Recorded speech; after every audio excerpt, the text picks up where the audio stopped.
Cleveland actually turned out to be a great place to shoot. We had a very challenging, large, car sequence with a full-size runaway armored car. At 35 miles an hour, it hits, 2 or 3 cars and doesn't slow down a mile an hour. It keeps going. These cars are punched down the street, up on the sidewalks.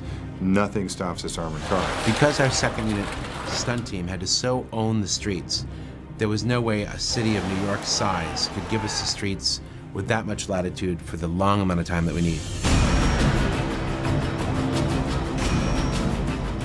Cleveland was very happy to have us come in, take 7 blocks of their downtown area, and recreate New York, and it worked wonderfully. It's really not feasible to control a street like this in New York, Los Angeles, Chicago. Most major cities completely rejected the idea. We're on Euclid Avenue. Euclid Avenue is one of the major east-west thoroughfares going through downtown Cleveland. It was built in roughly the same era as a lot of New York City, so a lot of the architecture is pretty comparable.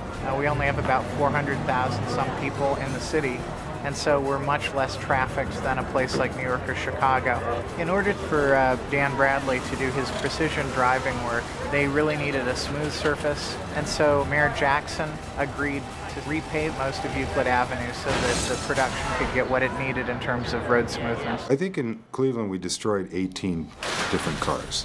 They were all parked cars, and each car that we hit along the curb, I wanted to have a slightly different interaction. So we rid cars. One we called the helicopter car, and it's a car that when the armored car clips it, it pushes it up into a station wagon parked in front of it, and as it drives by, it catches the rear end of it and causes it to spin and wind up in the street behind the armored car. Nick, yes, sir. Let's make sure that we have nothing but sedans in the oncoming traffic. I'm flying the arm over it. Nothing but small cars. Copy that. Okay. Hey, buddy.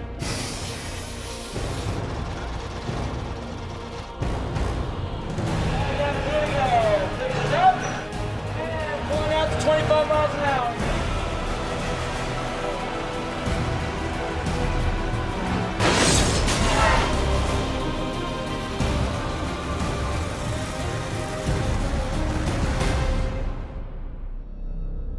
We were using a car that was designed to encase the cameras in steel so that we could drive into other vehicles without crushing the cameras. So it was sort of a mobile camera safe. My name's Tim Rigby, and I'm driving this camera vehicle to a near miss with the garbage truck here. I'm going to start about 300 feet back, get up to 40 miles an hour, and then back from that there's a deceleration, a series of lines that are going to break in progressive lengths to slowly decelerate me to the end mark. The rope decelerator it's a pretty simple idea. Our car at 40 miles an hour weighed about 115,000 pounds. So that's a lot of weight. Each rope I used takes 4,000 pounds of energy to break. So it's really simple subtraction. Every rope is 4,000 pounds, times that by 20 ropes, and then suddenly you have 80,000 pounds of deceleration. So every time a rope breaks, you're taking away that much energy.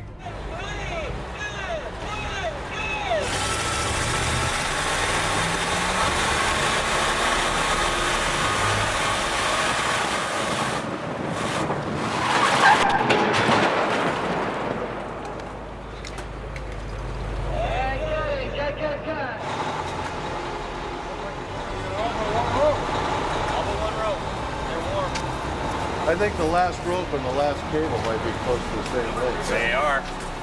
Maybe. The rope's 20 feet, the cable's 22. Uh-huh. So I'm sure the stretch in the rope. Uh-huh.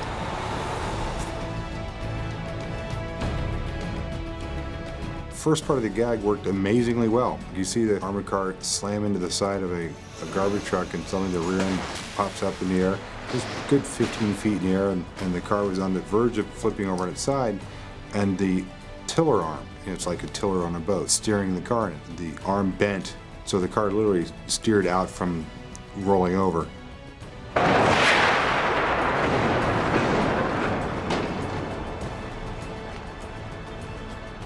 It was impossible and disappointing all in the same breath.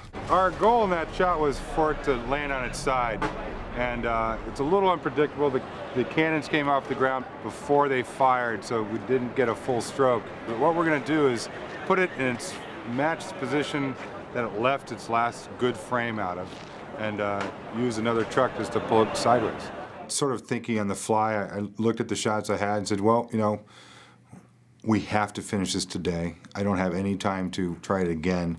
So I decided that I could prop the car up in the last attitude. We saw it in several shots where it was, you know, on its front end, and then simply pull it over. So, you know, we quickly propped the car up so that the rear end was, you know, 12 feet higher than the front end, and used a cable attached to two semi-trucks like a pair of horses. And suddenly they took off, and it jerks the car off the stands, and it winds up on its roof.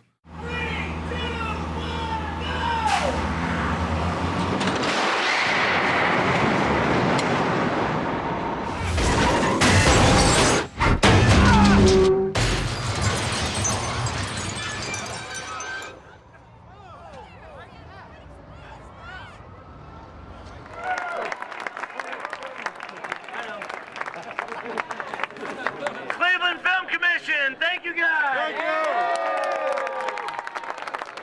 Thank you, Cleveland. Cleveland Police Department, thank you. Thank you.